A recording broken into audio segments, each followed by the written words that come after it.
Baiklah, kami akan membahas materi tentang organisasi kurikulum pendidikan Islam. Yang pertama, pengertian organisasi kurikulum pendidikan Islam.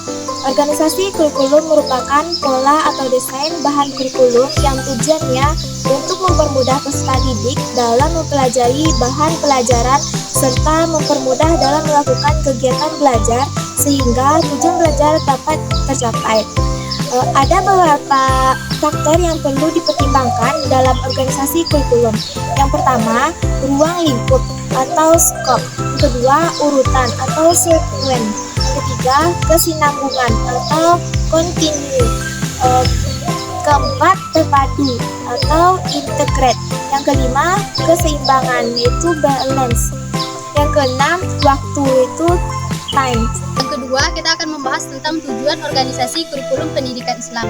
Tujuan utama dari organisasi kurikulum pendidikan Islam ini adalah untuk membentuk individu muslim yang beriman, bertakwa, berakhlak mulia, dan mampu mengintegrasikan nilai-nilai Islam dalam kehidupan sehari-hari.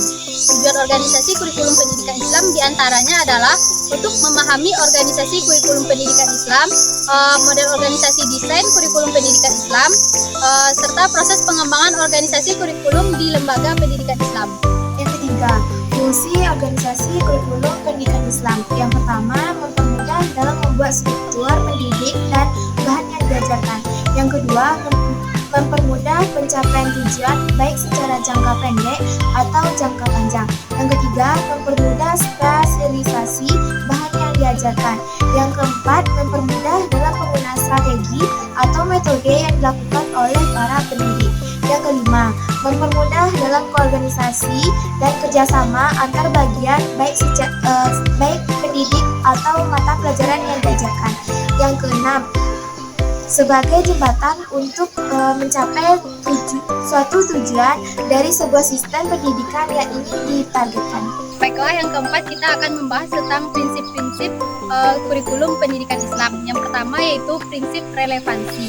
Relevansi artinya cocok, selaras atau sesuai. Ketika kita hendak merancang sebuah kurikulum, maka sangatlah penting untuk memperhatikan aspek dari masyarakat dan peserta didik.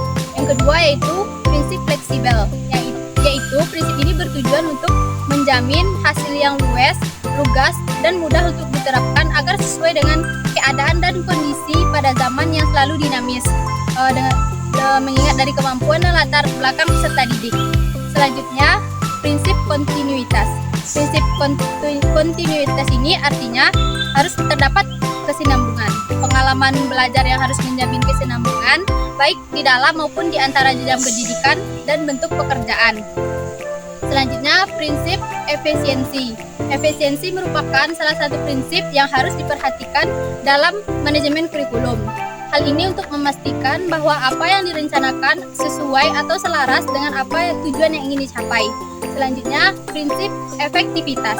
Prinsip efektivitas ini adalah salah satu prinsip yang harus diperhatikan dalam mengembangkan manajemen kurikulum, yang mana kita harus memastikan penggunaan sumber daya yang ada secara optimal, bijaksana, dan akurat agar dapat mengembangkan kurikulum dan memastikan hasil yang sesuai. Yang kelima yaitu jenis-jenis kurikulum pendidikan. Yang pertama, separated subject kurikulum atau mata pelajaran terpisah. Model ini menyusun kurikulum berdasarkan mata pelajaran yang berdiri sendiri tanpa adanya integrasi langsung antara satu mata pelajaran yang lain. Yang kedua, kurikulum correlated, mata pelajaran yang berhubungan.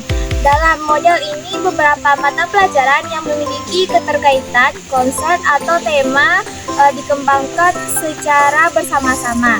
Yang ketiga, yaitu kurikulum broad project, yaitu bidang studi luas atau integratif. Model ini mengelompokkan beberapa mata pelajaran yang memiliki kesamaan menjadi satu bidang studi yang lebih luas. Tujuannya untuk mengurangi pemisahan antara bidang ilmu dan meningkatkan integrasi pengetahuan. Yang keempat itu kurikulum integrated atau kurikulum terpadu. Kurikulum ini menyatukan berbagai disiplin ilmu dalam satu kesatuan yang harmonis.